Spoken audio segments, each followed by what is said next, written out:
Welcome to Breaking News to Trading Moves. Today we're looking at some fresh material on TSMC, Taiwan Semiconductor Manufacturing Company. They've just posted some record financial results. Yeah, and we want to figure out what that performance means across the tech supply chain. It feels like a bit of a signal, maybe?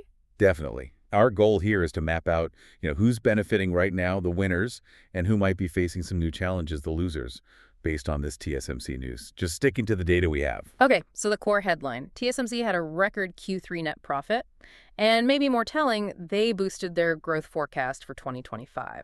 And the reason seems pretty clear. It's this sustained demand around the whole AI build-out. That's what they're attributing it to. Right. So let's start with the most obvious group, the ones who should be happy about this, the AI chip designers.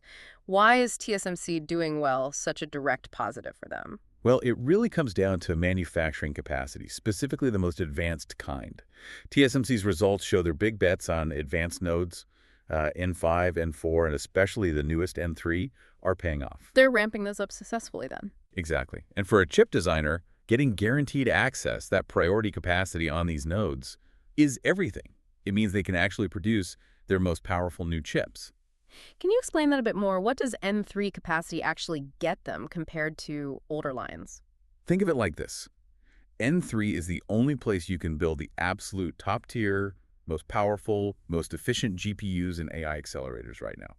If you're, say, Nvidia, securing a big slice of N3 capacity means you can actually make and sell your latest generation products in volume. Ah, okay, so it's not just a production line, it's the production line they need. Precisely. It guarantees their supply, lets them launch new products on schedule, and helps them grab market share. It's a huge competitive advantage, really. Got it.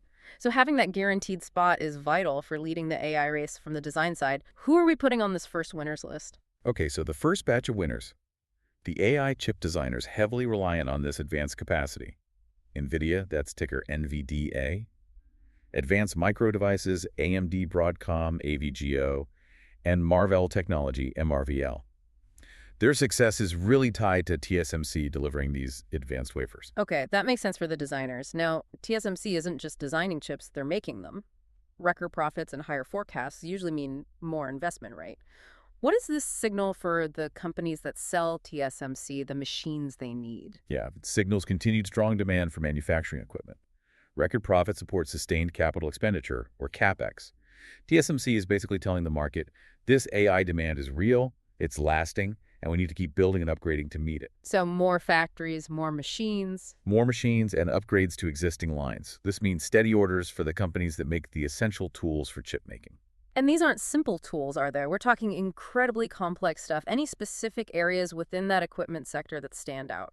The material highlights key process steps. Tools for deposition that's laying down materials.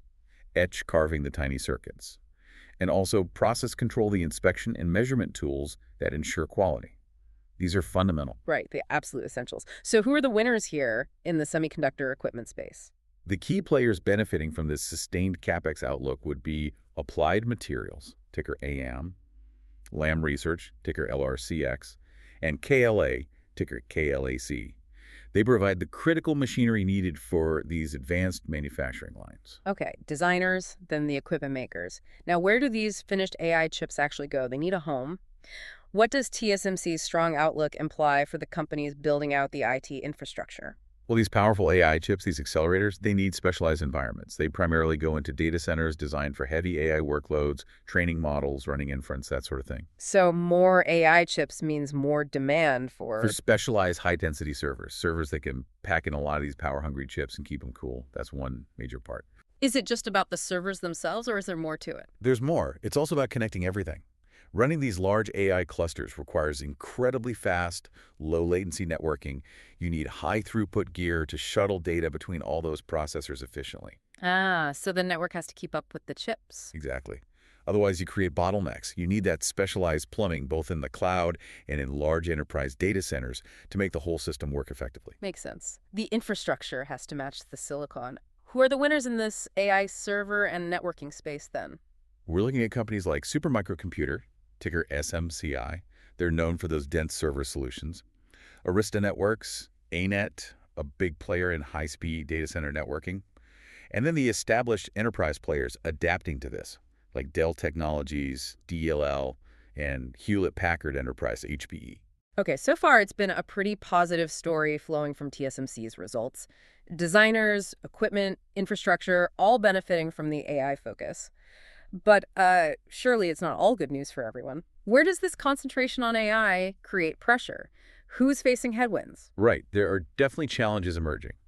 The first group feeling the heat are TSMC's direct competitors, other foundries, and also integrated device manufacturers, or IDMs, that both design and make chips. Why them specifically? Because TSMC is pulling away at the high end. Their success with N5, N4, and especially N3 means they're capturing the most profitable leading-edge market share.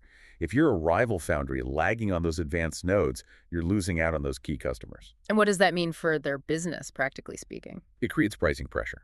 And maybe more importantly, it can hurt their factory utilization rates, how busy their manufacturing lines are.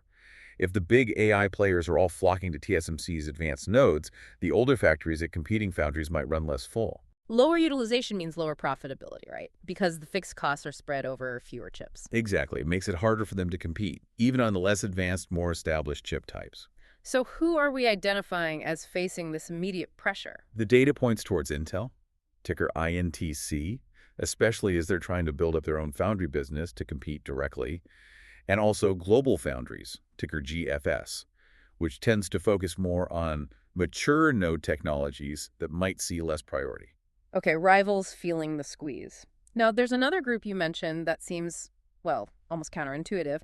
The big cloud providers, the hyperscalers, companies like Google, Meta, Amazon, they're buying all these AI chips. Why are they listed as facing pressure? It's about the sheer cost of this AI build-out. Yes, they are the big customers, and this investment is absolutely strategic for their future.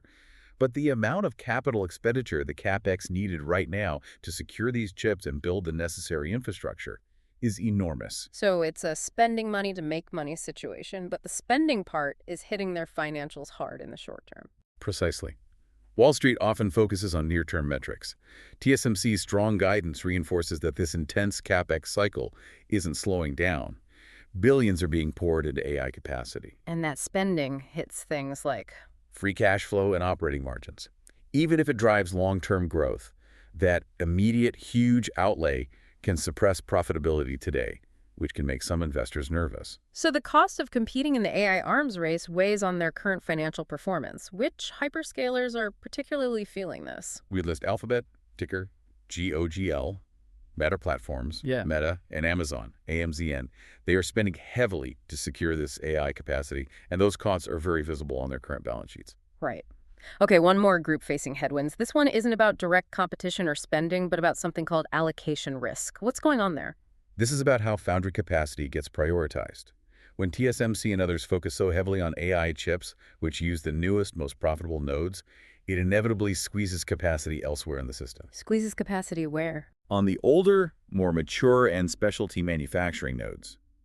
These are the lines that don't make the absolute cutting-edge AI chips, but they make almost everything else. Like chips for cars or industrial equipment. Exactly.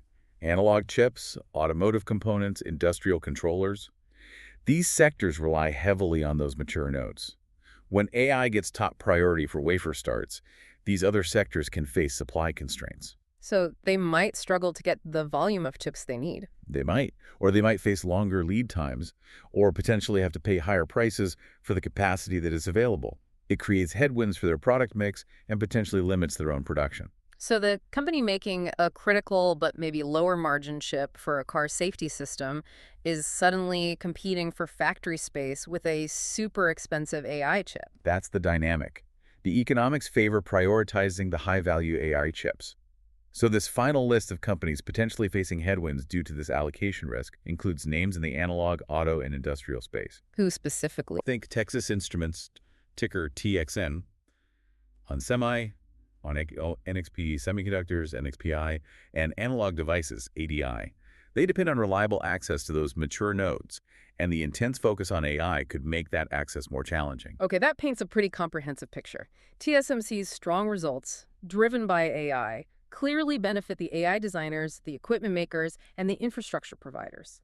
But at the same time, it puts pressure on rival foundries due to node competition, on hyperscalers due to massive near-term spending, and potentially on non-AI sectors like auto and industrial due to capacity being allocated towards AI. It really shows how this focused demand for the most advanced chips is causing capacity to shift, potentially away from established industries. Yeah, and he's wondering, how will these critical established sectors, automotive, industrial, navigate this?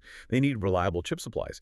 How will they compete for that essential foundry space over the next few years if AI continues to dominate the leading edge? That's a key question going forward. Indeed. And just a reminder to everyone listening, this is not financial advice or buy or sell recommendations. This is purely the opinion of the author. Thanks for tuning in to Breaking News to Trading Moves.